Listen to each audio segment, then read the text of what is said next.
उड़िया भाषा को लेकर? ये निश्चित रूप से ये एक ज्वलंत मुद्दा है और पहली बार इन्होंने नहीं उठाया है, मोहन मांझी जी ने।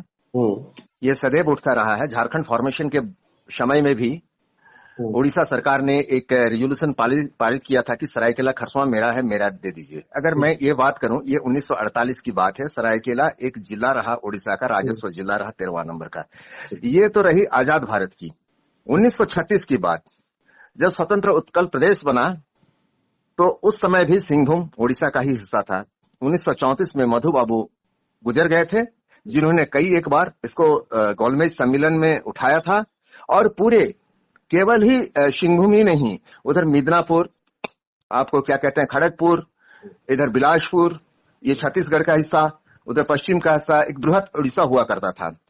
तो ब्रिटिश ने इनको क्या किया, इन हिस्से को काट के एक छोटा सा उड़ीसा को बना दिया और ये उड़ीसा से शासित होने वाला जगह रहा है कभी, जिसे उत्कल क्षेत्र कहा जाता। इसको बिल्कुल आप जाएं, आप झारखंड का विधानसभा में भी जाएं, वो किस मौजा पे है, तो जगन्नाथपुर मौजा है। जहां ये कल प्रोग्राम इन्होंने किया वो जगन्नाथपुर है। भगवान जगन्नाथ हर जगह यहाँ के देवता हैं और ये बिल्कुल उत्कल परंपरा है, उत्कलीय क्षेत्र है। तो क्या यहाँ बहस को उड़ीसा के मुख्यमंत्री ने, नई बहस तो नहीं कहेंगे, ऐतिहासिक बहस है, इसको छेड़ दिया है चुनाव के दरमियान? ये हमेशा चुनाव के दरमियान ही छेड़ा जाता है। अगर ये लोकसभा और राज्यसभा में क्यों नहीं घुसता है, मुझे तो कुछ पता नहीं है, लेकिन सारे लोग जानते हैं कि क्यों नहीं घुसता है। देखिए, अगर इलाका उड़िया लोगों का था, अगर उड़िया स्कूल्स थे, उड़िया लोग रहते थे, उड़िया उनकी जमीनें थी। सरायकेला में दो महाराजा ने, सरायकेला महाराजा और खरसावां ने अपना स्टेट को उड़ीसा में दिया था। जग्गू देवान और अर्जुन सिंह अगर पुराहाट राजा थे, 1857 में एक को फांसी दे दी गई और एक को आपको बनारस सजा दे दिया गया। तो इंटायर सिंहभूम के वो राजा थे, तो वो भी उड़िया था। अब मैं 1857 की बात करता हूं। भारत के इतिहास में ये दो व्यक्ति को कोई जानता भी है क्या? ये कोई नए आदमी नहीं है, इन्होंने कहा है, मोहन मांझी ने। ये जितने भी मुख्यमंत्री आए हैं उड़ीसा के उस समय से, सबका एक ही स्वर में आंदोलन रहा है कि सरायकेला खरसावां इंटायर सिंहभूम मेरा है, मेरा है, मेरा है। आप बताइए मुझे, डीएमएफटी फंड वहां होता है। नवीन पटनायक जी के समय भी उठा था। नवीन पटनायक जी ने इसको 2000 के उसमें क्या कहते हैं रेजोल्यूशन पास किया था विधानसभा में और भेज दिया था लोकसभा को, जिसमें लाल कृष्ण आडवाणी ने कहा था, नवीन पटनायक उनके पिताजी केवल चाहते थे सरायकेला खरसावां, उन्होंने 1936 को छोड़ दिया, वो 1948 में आ गए। लेकिन देखा जाए तो इंटायर जो सिंहभूम है, जो सबसे ज्यादा रॉयल्टी देता है, सबसे ज्यादा इंडस्ट्री सरायकेला खरसावां में, उधर जमशेदपुर में है, इधर आपको पश्चिम सिंहभूम में लोहा क्या कहेंगे अयस्क है। इतना जो रॉयल्टी जाता है, ये स्थानीय लोग, स्थानीय उड़िया पर कभी खर्चा होता है। तो उन्होंने के समय जब ये गया था तो उसका फलाफल क्या निकला, क्या परिणाम निकला? सर सुनाई नहीं पड़ा।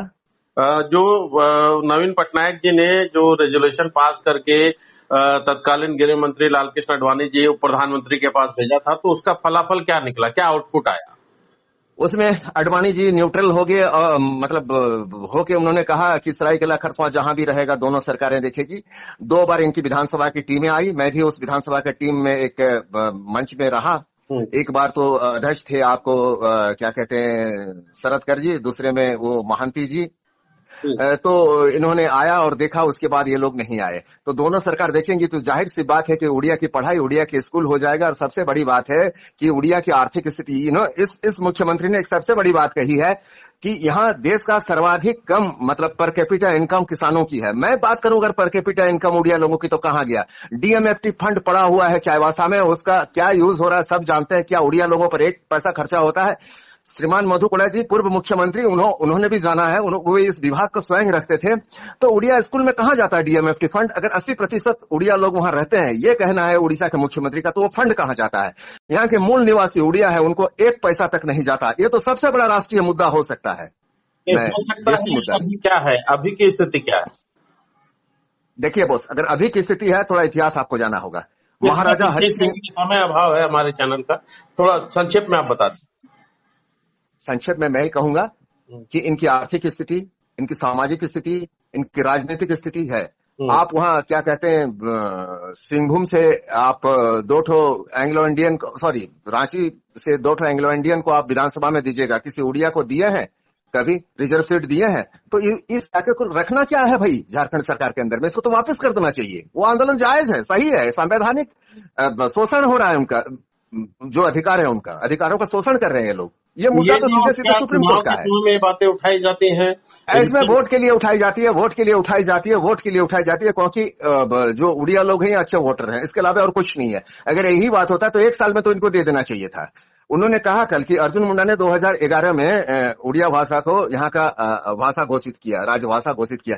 अरे भाई, जब रिजोल्यूशन पास हो चुका था, गोलमेज सम्मेलन में इसके लिए बातचीत हुई थी, तो आपने 2011 में क्यों दिया? वो 2000 में जब फॉर्मेशन हुआ झारखंड, तभी उड़ीसा सरकार को मिल जाना, उड़िया भाषा को मिल जाना चाहिए था। अर्जुन मुंडा ने तो तब नहीं दिया। तो अभी आप बताइए कि अभी वर्तमान की आपकी क्या क्या डिमांड है, और जो मोहन मांझी साहब जो उड़ीसा के मुख्यमंत्री हैं, उन्होंने जो बात रखी है उससे कितने सहमत है? अभिव्यक्ति का अधिकार मैंने लोकसभा में और क्या कहेंगे आपको विधानसभा में छीन लिया गया है। यहाँ तो रिजर्वेशन सीट 2 होना चाहिए, और मैक्सपुलिक्सगंज से 2 आदमी बैठ रहा था 2022 तक। कहाँ? इसके पहले तक कहाँ? झारखंड विधानसभा है। अंग्रेज तब थे, कब थे? 1947 में चले गए थे, तब तक ये लोग बैठा। झारखंड बना तब भी बैठा, लेकिन उड़िया लोग कभी बैठता है क्या वहां? मैं हेमंत जी को भी पूछूंगा, मैं अर्जुन मुंडा जी को पूछूंगा, मैं शिबू सोरेन जी को भी पूछूंगा, मैं बाबूलाल जी को पूछूंगी, और भी जितने छोटे बड़े आए सारे मुख्यमंत्री को पूछूंगा। कभी उन्होंने जाना कि हमने किसी का क्या कहेंगे अधिकारों का इस तरह से हनन किया है? शिक्षा का, उनका आर्थिक स्थिति का, उनका सामाजिक स्थिति का, उनका रहन सहन का। तो उड़िया पीपल के मामले में, उड़ीसा के पीपल के मामले, उत्कल मणि क्षेत्र के मामले में अगर हम देखें तो जो राजनीतिक दल है सिर्फ चुनावी वादे और इरादे दिखाते हैं, धरातल पर कुछ नहीं आता है। कुछ नहीं, वोट बैंक के लिए ये इसको यूज किया जाता है। उड़ीसा के चीफ मिनिस्टर्स आते हैं, ये पहली बार ये नहीं आए हैं। 1947-48 में भी लोग चिल्लाए थे, गोलमेज सम्मेलन भी